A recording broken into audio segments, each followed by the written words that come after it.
Saudara yang dikasihi Tuhan, kecelakaan atau penyakit yang mematikan, siapapun itu tidak ada yang menginginkannya. Ketika itu terjadi, tiap orang akan mencoba bertanya dan mencari maknanya. Kenapa? Bagaimana? Apakah Tuhan marah? Dan lain sebagainya. Tetapi itulah tipikal manusia, saudara, yang perlu tapi tidak diperhatikan, yang tak perlu dipertanyakan, malah justru digugat. Padahal yang paling penting dalam kehidupan kita adalah bagaimana kita menjalankan bagian kita, sehingga di dalam iman percaya kita sebagai orang Kristen bahwa kematian hanyalah sebuah cara kita menghadap Tuhan, entah lewat kecelakaan, entah penyakit menular, atau entah lewat apapun. Kematian hanyalah sebuah cara untuk kita mengakhiri hidup di dunia ini. Begitu banyak cara orang dalam menghadapi kematiannya. Lihatlah contoh-contoh bagaimana cara kematian tokoh Alkitab seperti murid Tuhan Yesus yang begitu sadis dan bahkan sangat tidak terhormat.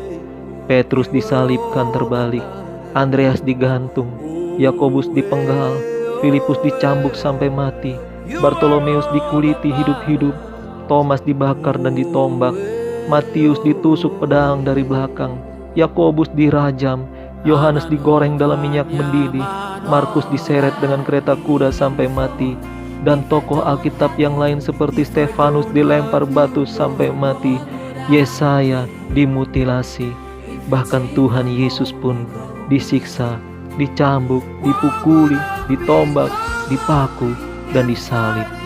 Tetapi bagi orang yang beriman seperti mereka, itu semua tidaklah penting.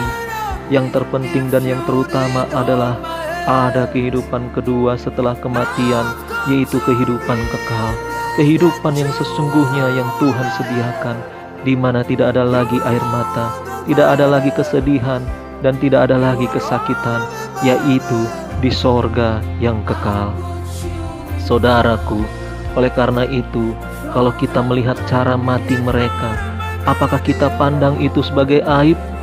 Saya pikir jangan diskusikan orang mati karena virus, jangan diskusikan orang mati karena kecelakaan, tetapi diskusikanlah kematian para tokoh di dalam Alkitab yang tidak ada satupun yang enak, saudara. Karena itu seringkali kita sudah dipenuhi dengan pikiran-pikiran yang kacau. Orang Kristen itu matinya enak. Orang Kristen gak mungkin mati karena kecelakaan atau karena virus menular, karena katanya ada Tuhan yang menjaga dan melindungi. Saudaraku, apakah para nabi, para rasul, dan Yesus sendiri itu tidak dijagai oleh Allah? Patut kita pertanyakan, dan kita harus luruskan pikiran-pikiran yang salah ini, saudara. Saudaraku, seperti fenomena yang terjadi di hari-hari ini, bahwa banyak pendeta atau pastor yang meninggal karena virus corona. Saya berani katakan ini bukan karena mereka terkena wabah penyakit sampar, bukan karena mereka kena tulah, tetapi sebaliknya, justru Tuhan mempersiapkan mereka mati martir untuk mengajarkan kepada kita semua bahwa pentingnya mempertahankan iman sampai akhir, dan pentingnya kesetiaan melayani Tuhan sampai mati. Haleluya. Alkitab sudah mengatakan dalam Filipi 1 ayat 21-22, karena bagiku hidup adalah Kristus dan mati adalah keuntungan.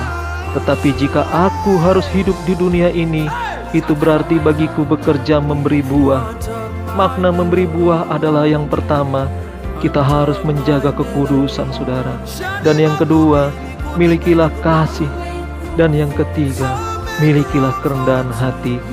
Maka dengan ketiga hal ini, hidup kita akan menjadi berkat bagi banyak orang. Banyak jiwa dimenangkan untuk hormat kemuliaan nama Tuhan. Tetap semangat, saudara. Tetap bersukacita dan mengucap syukurlah dalam segala hal.